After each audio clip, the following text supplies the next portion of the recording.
Hindi dapat umabot sa ganun yung maghahabol pa kami ng malaki. Kung na-control namin yung start pa lang,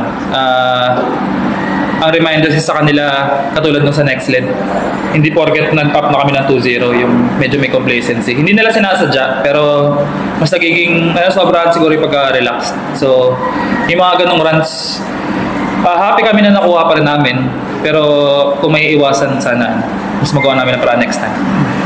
Thank you, Coach. And for the yung po, balik ka na rin for PLD after alas Pilipinas. Ano lang yung feeling na yun nga for playing time for you with PLD?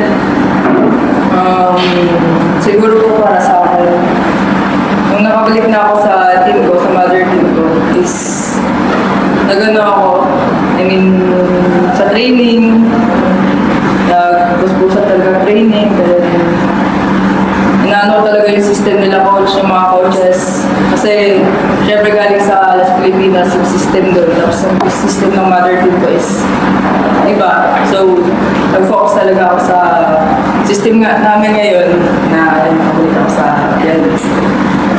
Thank you, Coach. Ano lang yung mga natutunan mo na nakaharap kayo ng mga top players sa Asia and sa Southeast Asia sa alas na dadalhin mo dito sa Pilipinas?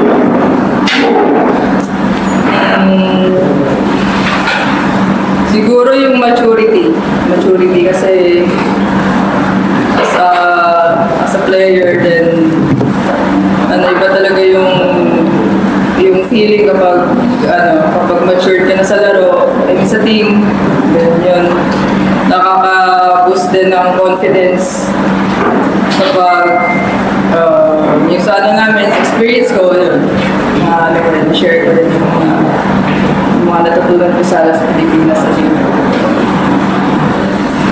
Then coach, yung guidance na medyo talagang bigyan din nila sa inyo ngayon yung laro. Tingin niyo po ba mas nagiging competitive na rin talaga ng teams kumpara ng mga huling conferences siguro na para kahit sino kaya na talaga magbigay ng mas maganda bigyan na laban sa kahit sino? Yeah, parang nabanggit din yung coach ng next lead last time. Wala na yung sure win ng mga teams. Tulad kanina, yun nga, nanalo rin yung Zeus. So, nagpanga talaga ng level lahat after nung reinforced. So, wala ka na talagang masasabi mo na easy win pag pupunta ka. Yung level dahil tumaas nga lahat. Pag medyo, yun nga, katulad sa amin kanina, pag medyo naging complacent, pag medyo nagbigay ka ng runs, talagang lalayo at lalayo eh. So, lahat na ngayon, palaban na.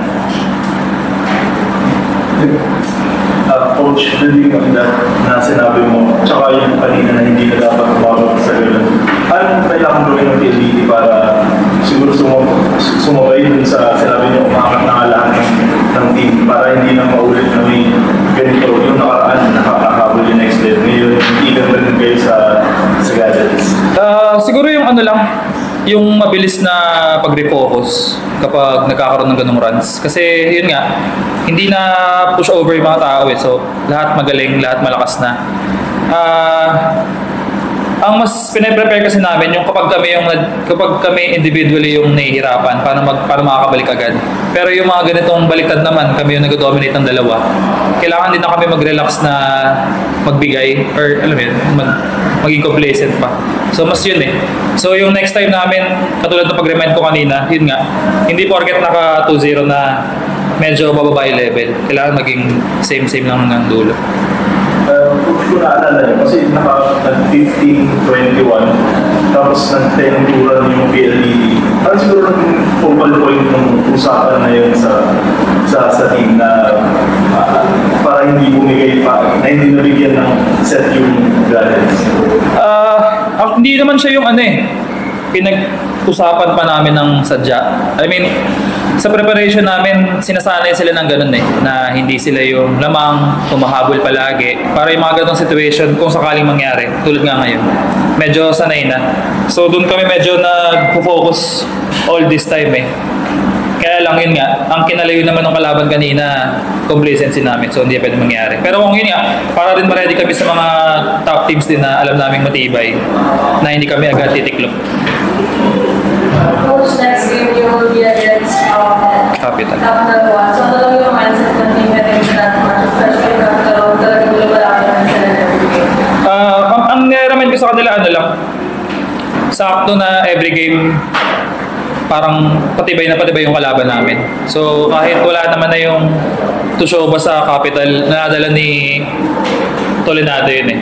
So kahit sinong tao nila, tulad nung sa Cherry nila, lumalaban din talaga. So hindi pwede nga na magbaba kami ng level. Kailangan every game may natututunan saka umaangat din kami. Thank you. Thank you.